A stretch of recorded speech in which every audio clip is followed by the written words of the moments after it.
And then they started doing the skits, and then 2 minutes later, a whole bunch of people entered the same room. This is a skit they were showing us. So I did not understand, what are these people doing in the room? They are consenting now. What? So they came and they sat down, and the consenting process went ahead. Everybody else who came in introduced themselves. Sijui I'm the pastor, sijui I'm the who, Nyumba Kumi past chair, sijui I'm the who, I'm the grandfather, I'm the who, and they all sat down. So when the skit was finished, I asked them, what are all those people doing in the room, and why have you done that? I thought, my goodness, I've been teaching about respect for autonomy, individual, what's going on? Is it that these people don't understand what's going on? I just didn't get it. And then they tell me, that's the way we consent here. Uncle John has to be in the room. Otherwise, you're not getting a consent. So you're going to do research. You know what I told you. And then you see a whole room of people. What do you do? Let me stop there. What do you do? Do you continue with the consenting process? Do you ask them, excuse you? What did you do? So I will put a scenario, even in what we do every day as clinicians. Often before we do a procedure, you ask, but Uncle John, that is the order of the day. So what I normally do sometimes is I just ask the patient if they're comfortable having those people in the room. And to be honest, often if they're comfortable, I just continue. And some would always, tell some friends, but not so close relatives to live, and then you get like the most important people. And I think that one has worked for me for a short career. But now, have you had the one where the patient disagrees with a member of the one who's coming? Uncle John has a different opinion then? Sure. Okay. Fortunately, most of the time they tend to align. I know. But it happens, and then you find yourself, it's an interesting one. So, I'm happy to hear that. I think you are very high level. I have a question though. So, who has consented?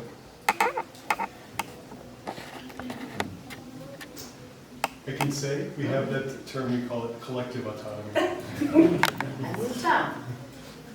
Now, my challenge to you is write about these things, because everywhere in Africa and also other collective communities, because they're not the only ones who are collective. The Southeast Asians have a collective way of thinking. Even the ones from India and Pakistan. Write it so other people can get courage to say, we'll continue doing this, because what normally happens is that people are now doing it chini ya maji. They are doing it underwater because they know what the rules say. Yeah. If you go to SEOs, Helsinki, all the things they've been told to Google, they'll never tell you there's anything like collective autonomy. So you just write it just so that we can say this is how we need to do it. Otherwise, you will not have any participant in your study if you're going to Western Cape, isn't it? You would not. So how have you helped anybody? You want to answer a question. They want to bring John and Mwenye.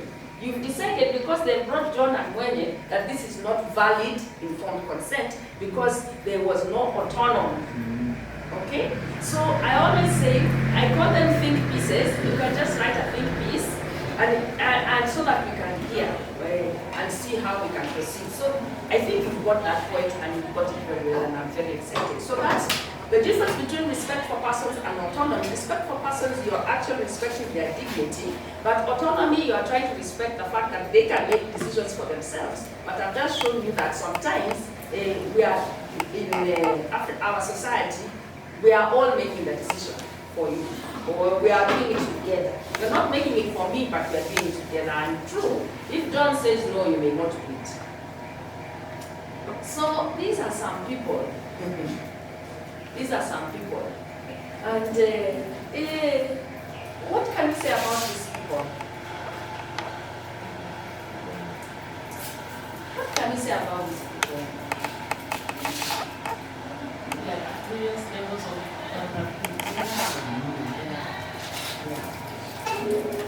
So, let me just pick somebody randomly. What makes this one?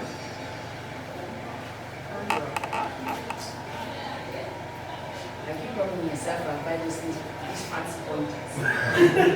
This is my fancy pointer.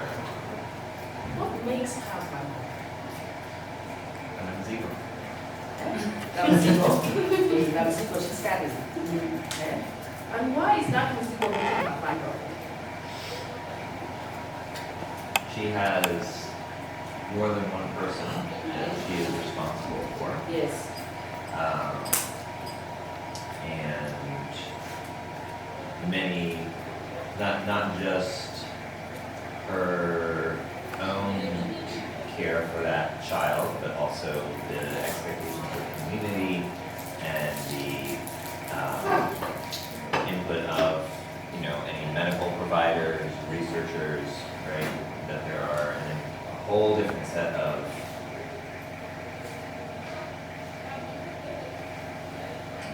let's say responsibilities, right, that are entailed when it comes to, two patients for the price of one. How does she look? Thank you so much. We've had that she's got so many responsibilities. How old does she look? It's very young, I think. I'd say maybe even in her teens. She will be her teens, yeah. So Brahma looks like her teens. Kima, how old does she look? Maybe she's in the teens or slightly above. You feel she could be slightly above? Okay. Because do you feel she's slightly above because she's carrying a baby, or do you feel she's slightly above because Not even by the features. by the features? Okay. Though my eyesight is not very good. No, that's all right. That's all right. Mine isn't also. We understand what's happening. Yeah. Yeah. So those responsibilities that Matthew talked about, can she meet them?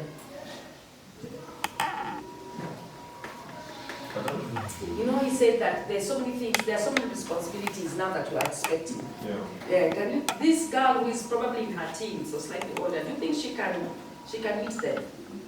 She would require an incredible degree of support. She will require an incredible degree of support. So when you are doing research on her, what should you keep in mind?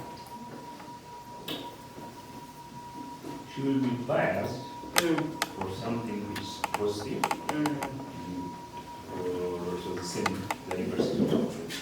They give her information that whatever she's doing is wrong. Yeah. That's gonna be stopped. Yeah. And then, just to bring another angle, Yeah. since she's carrying a baby, Yes. and often this baby is the other co-owner, so to speak, so most of the decisions she'll be making, she probably has to run them through Yeah. the father of the child. Or somebody anyway. Or somebody, or mother-in-law. Or mother-in-law, or her friends maybe also. Yes. Yeah. Yeah.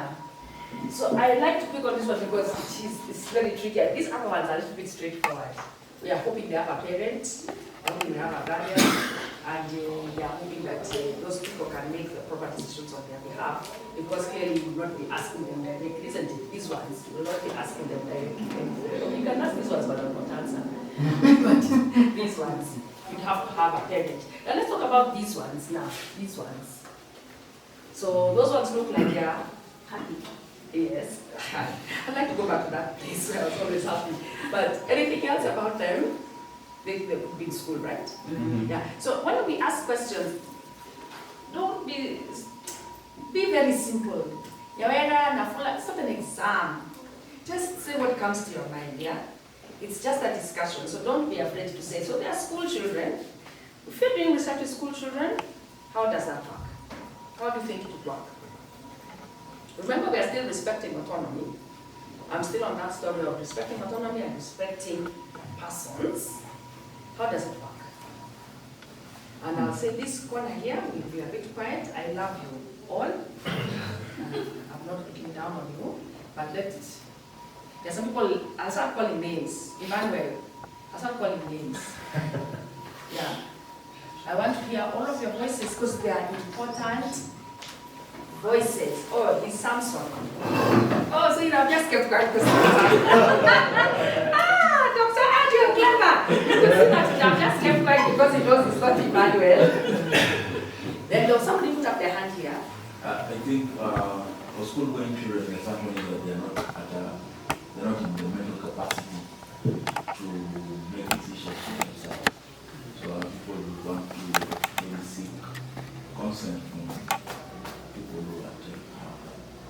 Okay, so Samson, you have children, maybe or you don't? When your children go to school, who is taking care of them? The teachers. The teachers and the head teacher. Okay? So do you think it's okay to ask the head teacher for consent to do anything in the school? It depends on the nature of the person. Okay? So whichever person now that you've decided, you still ask the teacher and the head teacher and their teachers, or would you do it differently?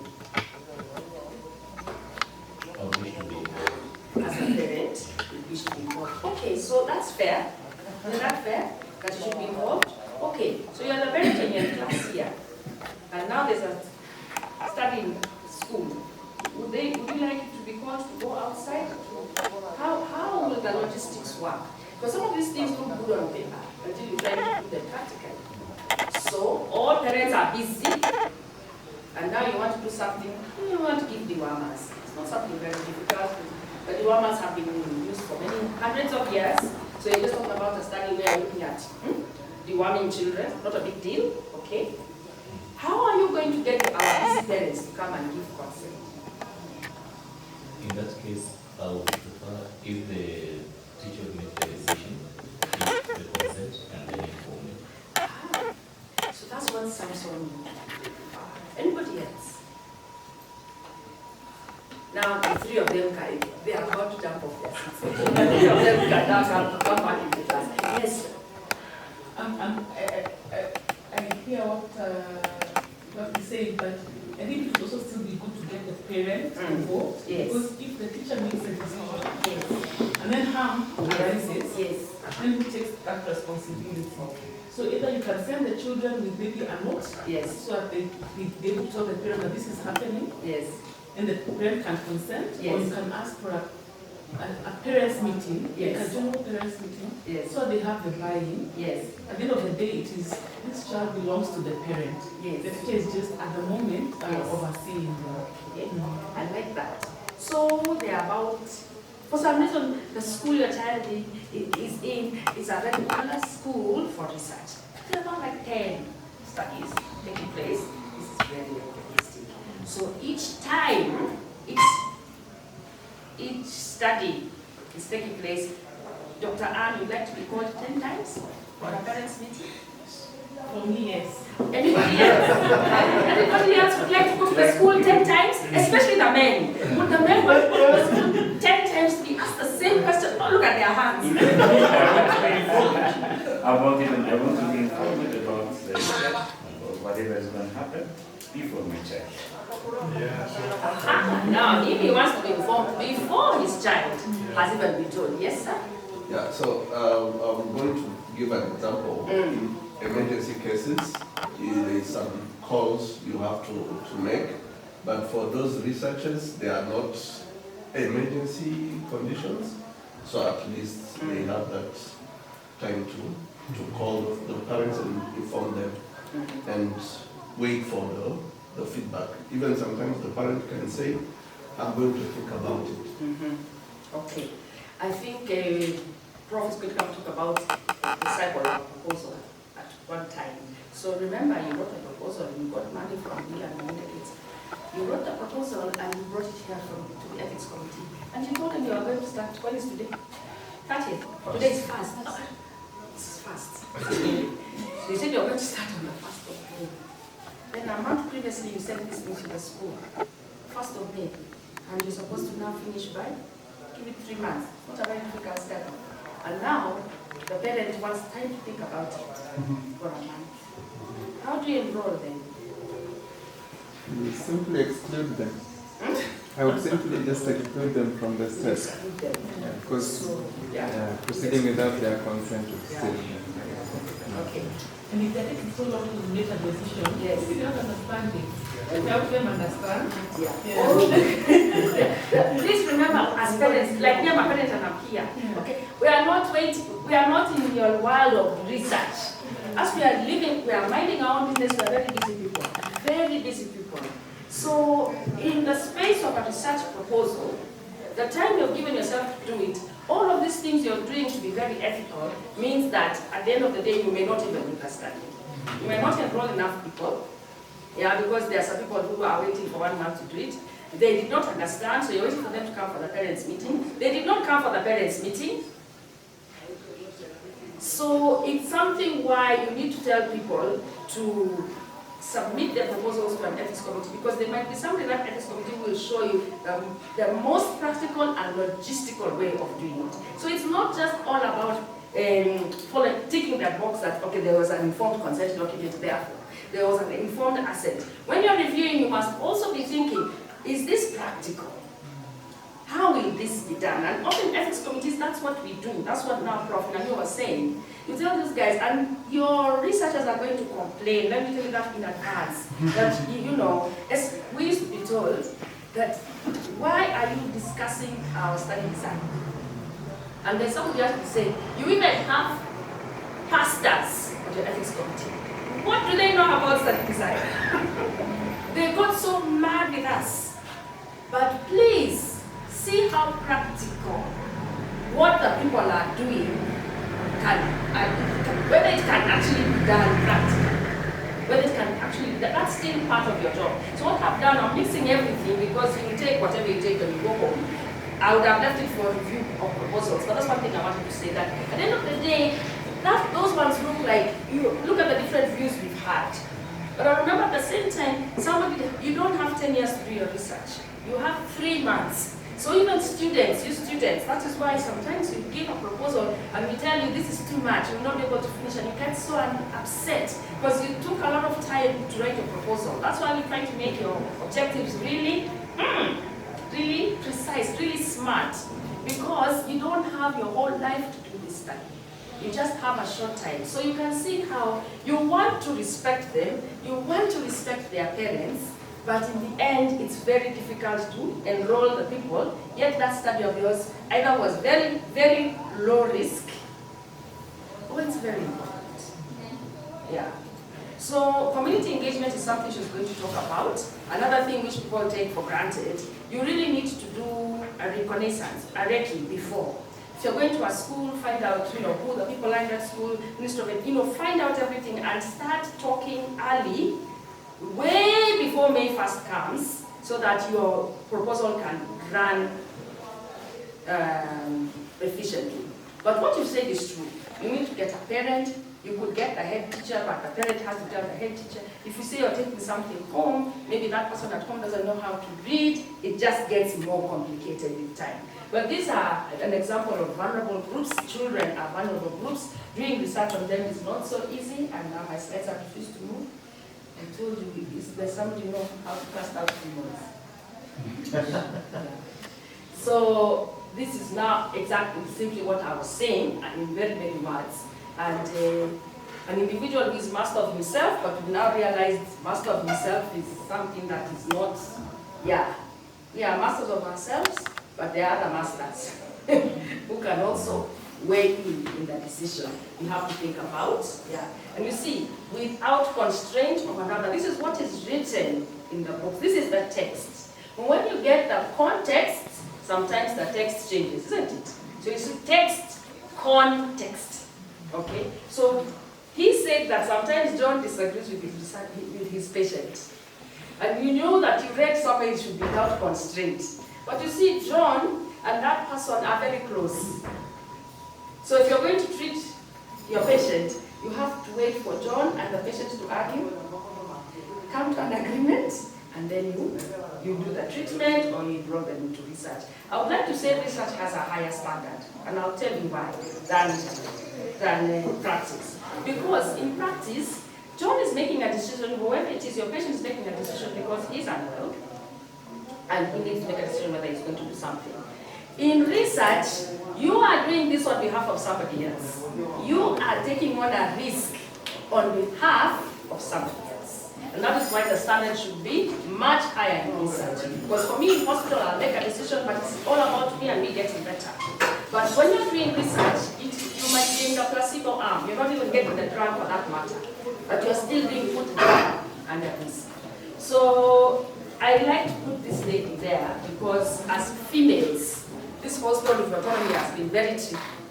When my mother wanted to open an account in 1968, My father had to sign to say she would open an account. When was very powerful then. When you're getting a passport for your children, and you're a single parent, they can make you look for the father wherever he went and whichever hole he sank into, because he has to give approval. Our new constitution, 2010 constitution, has really helped with that now, and now single parents can actually get passports without that approval. Before, when I want to leave the country with the children I have given birth to, I can get to the airport and I'm told, where's the father? I'm going on holiday with my 3 daughters. They'll ask me, they used to ask, where is the father? Where are you taking these children? He has to call, he has to write to say that they can leave. Autonomy. Excuse me, or it is autonomy. I don't know, should be given more powers to decide whether the individual or the money. Because one time I happened to bring my uncle, no, not my father, now my uncle, this is very Choboni hospital.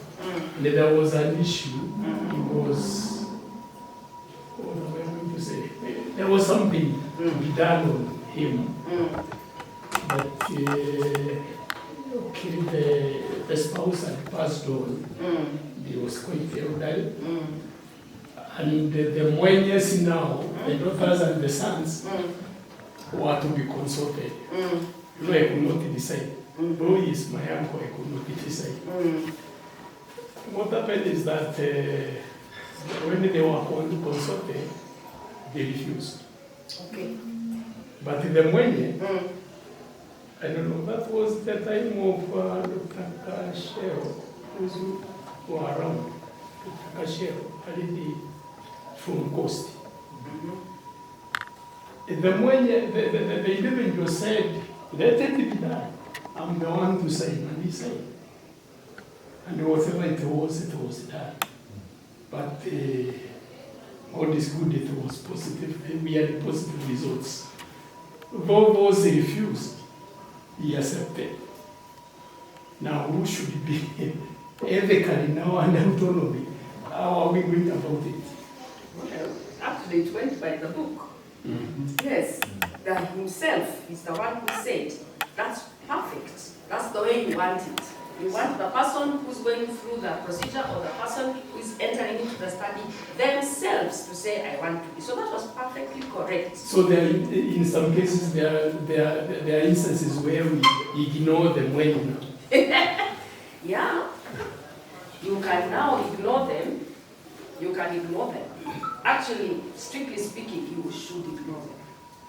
But practically speaking, when we talked about him, he was elderly and he was in his right mind. But there are some instances when you're talking about children, then you might have to. Their decision will be more powerful. So the question you're asking is that, was that correct? Is that how it should be? Yes. And not every situation is the same. So for you, it was quite okay.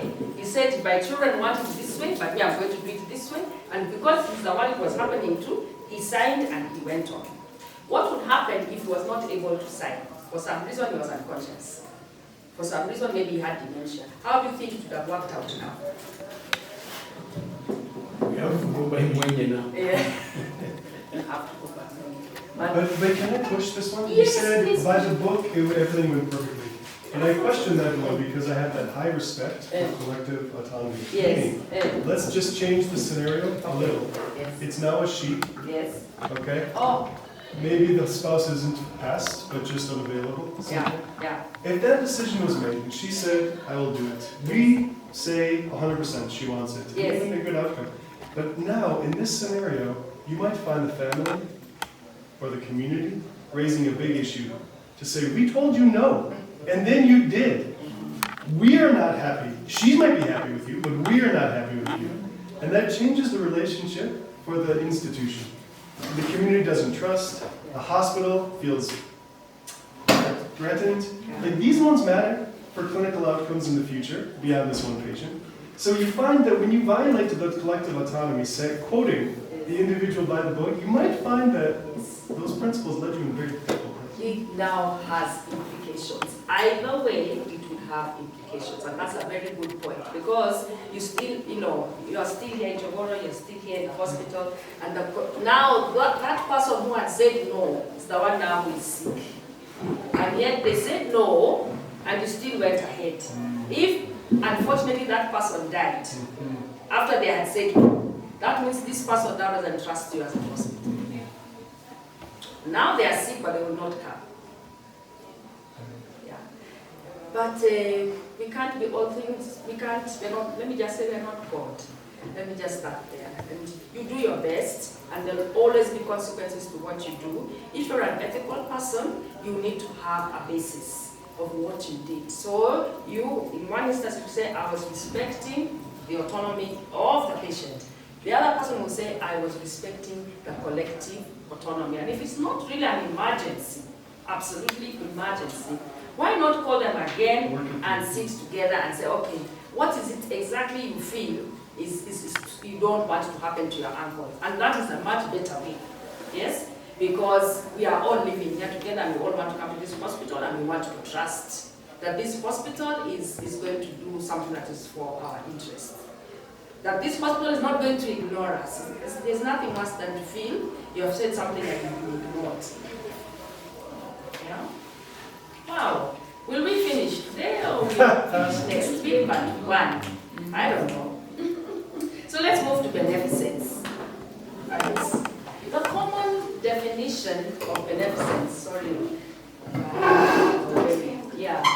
The common definition of beneficence, that word is such an interesting word, I don't know how to pronounce it, but there you go. It's acts of kindness or charity that go beyond strict obligation. Nice words to say that you go a second mile, okay? So when you're doing research, you overcompensate in the area of beneficence, of making sure that you have gone a second mile. And there are many such things in athletics, where people are racing. This guy who was helping his friend, he missed the position on the podium of 1, 2, 3 because he was helping his friend. Huh? It was clearly not winning. He was clearly not winning. Top 3, I'd love to look again.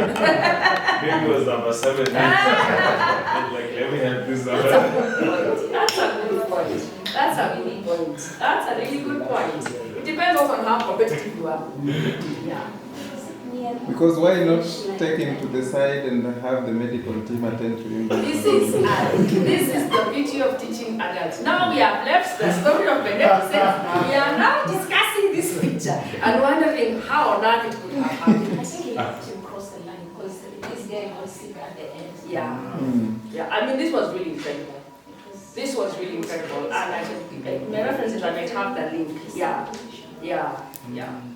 And often, I suppose with athletes, because you know that all of you have practiced so hard, then on the day something happens that at the end you can't pass that line, I think that's how you feel for your friend and say, no, let's just cross this line, because you know how much they have done, gone through practice to be able to get to that point. Yeah? Yes. Question. Yes. Assuming they are the line, and the guy in red, he says first of all to cross and then bring these other animals. You see that be beneficial. If it is like that, you can see, if you see the definition, it says to go beyond strict obligation. By rule, he's not supposed to have. So it's out of kindness that he's happy.